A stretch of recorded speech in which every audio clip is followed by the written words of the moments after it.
Hello everyone, and welcome back to coverage of Grand Prix Sao Paulo for the MSEM format. I'm Caillou, and today we're going to be watching the round 2 match between Gynoidpoet and Elmikkino. Gynoidpoet is running Blue-Red Phoenixes, which is essentially an alternate version of an existing deck, which has been played a bit.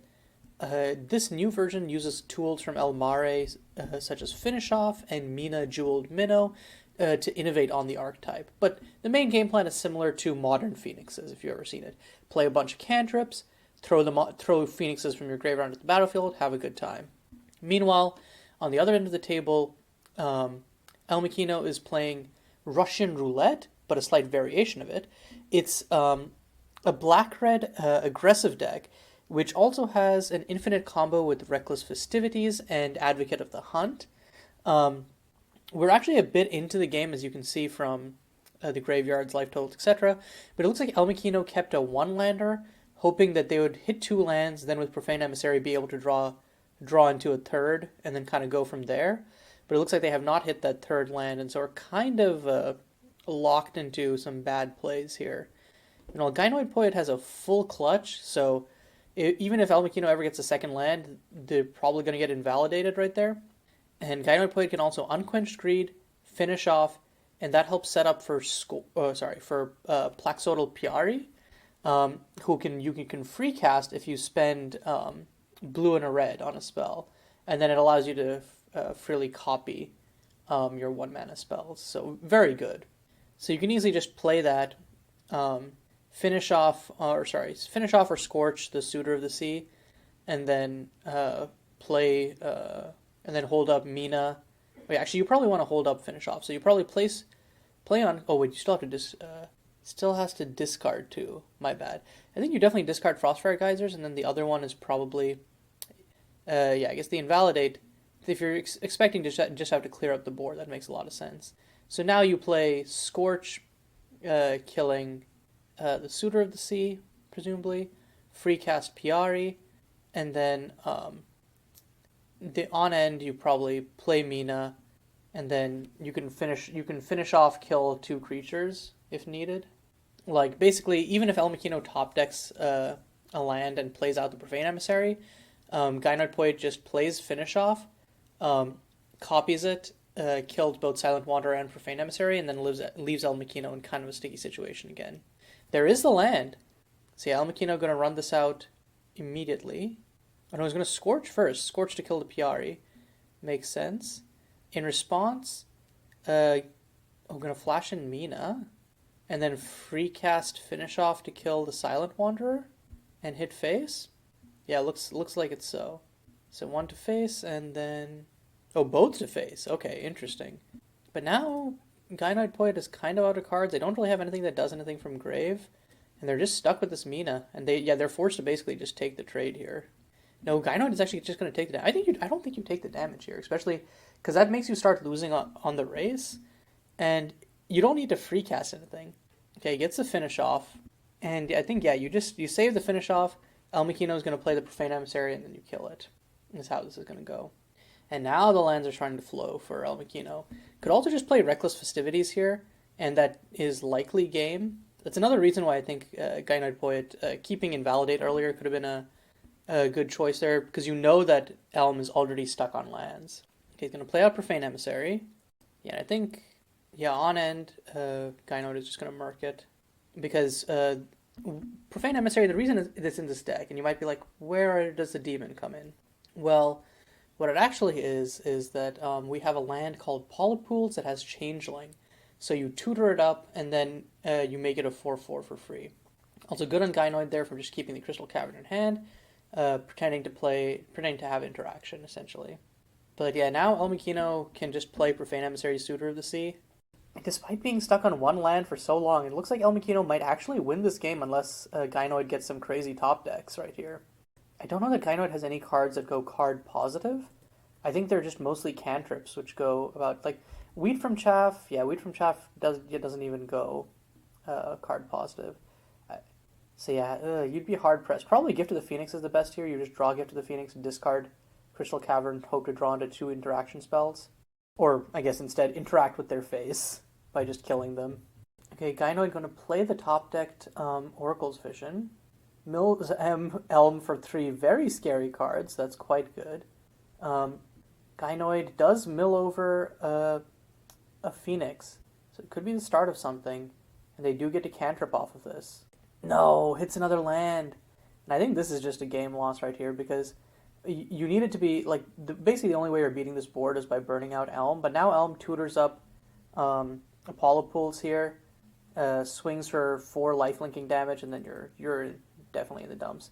Also, the Oracle's Vision could have milled the Polypools, but it didn't, luckily enough for Elm. So, yep, here comes Polypools. And at this point, if you're Elm, you just don't want to play Reckless Festivities.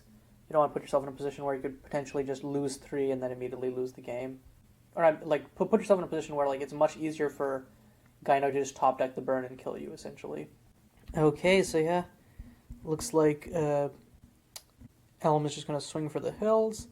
Gynoid is going to chump the Profane Emissary with the Mina, but is still dangerously close to death here. On upkeep goes to 4, and if they don't top deck some sort of answer, they just lose. But I don't think that their deck really has an out. Gift of the Phoenix is a start, okay. Draws into another Gift of the Phoenix, which is now unplayable, and Plaxodal Piari. And yeah, the problem is you can hardcast Piari, but it doesn't actually help here. Yeah, Gynoid just going to hit the GG, and we're moving into game 2. Yeah, like, Elmikkino was choked on resources for a bit there, but the thing is they had all the cards. And Gynoid, it looked like at the start had all of the mana, but then just was flooding out, and because they didn't have cards that gave them true card advantage, they were kind of just floundering after trading off resources. Okay, looking at sideboarding here. Sunken Ambitions is interesting. I don't really think this is a matchup for it. There's a counterpart called Into the Sky, where you gain 1 life, and I think that would have been much better than sideboard for aggressive matchups here. But I guess the assumption here is that you're using it in an aggressive manner. Reign of Madness is probably just the one thing that you bring in here. The one problem is it doesn't tag a Profane Emissary that has a Polypools out, but it'll kill just about everything else in Elmikkino's deck. And their deck is largely creature-based. So in general, I think that you bring in 3 Reign of Madness, and then since you're pretty, and then maybe take out, 3 Invalidate or something. Or, I think actually Mina is one of the weakest cards in the deck, so you might just take out 3 Mina, but it is a 1-drop that you can block with. But I think, yeah, still, you take out 3 Mina, bring in 3 Reign of Madness, don't overboard and disrupt your linear plan. And then on Elm's side, over here, Rakiri Dissident, Curse of Bleeding, Shikai's Readout, Blazing Volley, Duress. Huh. Is it weird to say that I think the only thing you bring in is Rakiri Dissident because Gynoid's deck, of course, because of all of the 1-cost cards, and the whole point of Phoenix is that you play a bunch of cantrips. So I think you bring in 3 Rakiri Dissidents, take out, I don't know, some Silent Wanderers? I don't know. I don't know what you would take out. I think it's mostly interchangeable, and I think it depends on having a knowledge of what the deck needs a little bit more than I do. But I think, yeah, you bring in the Rakiri Dissidents for sure. But yeah, let's look at game 2. Okay, looks like we're starting off Gynoid keeping. Kind of an iffy hand, not gonna lie. Because having a Pain land as your only ETB untapped land hurts very much in this matchup. Especially when you want to be making plays turn 1. Not playing... Oh, okay. I guess I was thinking about just playing Mina and then... Oh, that actually... Playing Mina here does give you more of an opportunity to kind of dodge any and all mana paying requirements. Okay, Elm going to play out Suitor of the Sea here. Looks like... I'm pretty sure that these are boarded in Shikai's Readout, so maybe I missed that. But yeah, Shikai's Readout here... Very good. It's a Fairy Macabre on a land, so you don't actually have to give up too much main deck space as long as you don't care too much about your colors. Of course, Elmikkino's deck actually cares a fair bit about it's getting its colors online, but it generally won't matter because already has the Mountain and the Crumbling Precipice, and so Gynoid is going to have a hard time just doing their fair, I guess not fair, but their linear game plan of Phoenixes. They'll have to play more interactive, and like we saw last game, Elmikkino can quickly leverage that into overwhelming Gynoid's resources. So we're gonna have to see.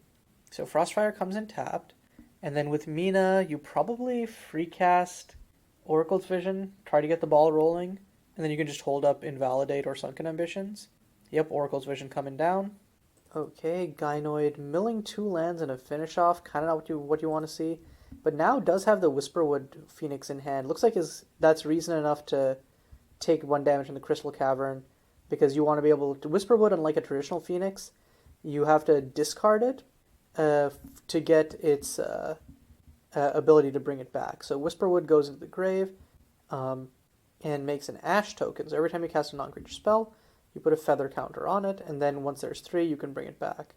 And then draws Oracle's Vision, Unquenched Greed. So more ways to hopefully set up for Phoenixes is the idea. Okay, Elmikkino tried to run out the Rikiri Dissident right there, which would have been backbreaking. But Gynoid had the Invalidate up because Mina allows Gynoid to freecast it. Still gets in for 2 with Suitor of the Sea, but I think the thing is, like, lots of their suite right now is very creature based.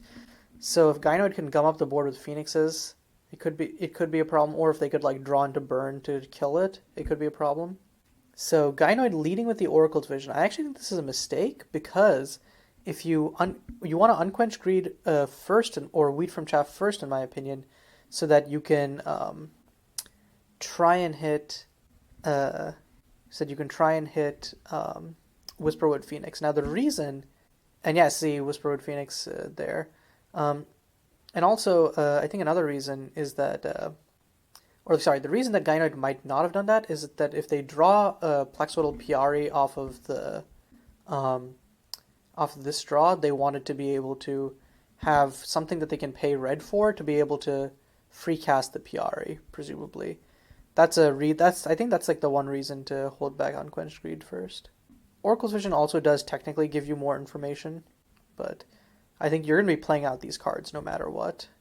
And so if you're going to get a Whisperwood Phoenix, getting one down first, that you know that you have the Ash ready, is important.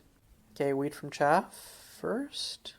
In response, Elm is going to Sheik Eyes Readout and then exile the 2 Phoenixes probably. Yep. So the Ash will sacrifice, but since there are no Whisperwood's Phoenix in grave, it'll just kind of die uselessly. Okay, draws into another Wheat from Chaff. Okay. So it looks like he's going to discard the Wheat from Chaff and the Gift of the Phoenix that they drew. Can still keep spinning their wheels with Unquenched Greed, probably using the Wayfarer Shrine to fetch up a basic first. I don't think they've played, they have not played land this turn, so yeah. Gonna drop the Wayfarer Shrine and crack it in order to search for...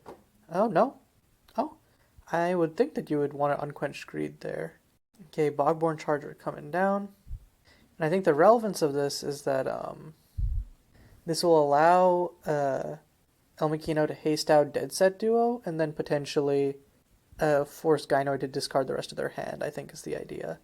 Though, of course, that is a bit of a risk on Elmikkino's part, because if Gynoid has a Whisperwood Phoenix or something, that could actually be somewhat of an upside. Or no, maybe Elm is just going to try and haste out Suitor and Dead Set? And just haste out both of them without bothering to actually sack the Dead Set Duo. That's fair. I'm surprised Gynoid didn't bounce Bogborn Charger in response there. Or maybe he's just going to bounce the Suitor of the Sea. Yeah, okay. Oh no, it's going to bounce a Dead Set Duo. I think it's kind of a mistake because it's going to get bounced at end of turn anyways. I think you bounce the Suitor of the Sea so that you don't take the 3 damage that you would do with the 1 extra on your upkeep. Oh, but it looks like Gynoid's plan was to trade Mina for the Suitor of the Sea. Well, now... Yeah, I think the problem is now Gynoid is in just kind of an awful situation. They can crack the clue and then get a card, but then if they Unquenched Greed, they essentially go card negative. So it's not a good look. Okay, on end Gynoid is going to crack the clue. It's another land and a pain land at that. Oh, the woes of running an aggressive deck into another aggressive deck. And another painful land. You probably just Unquenched Greed here and hope to hit Actual Gas or something to kill the Bogborn Charger, more realistically.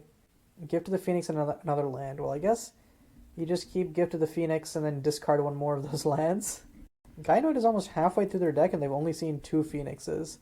This is a bit unfortunate. Wait, and Gynoid's saying GG. Not even going to try and cast the Gift of the Phoenix?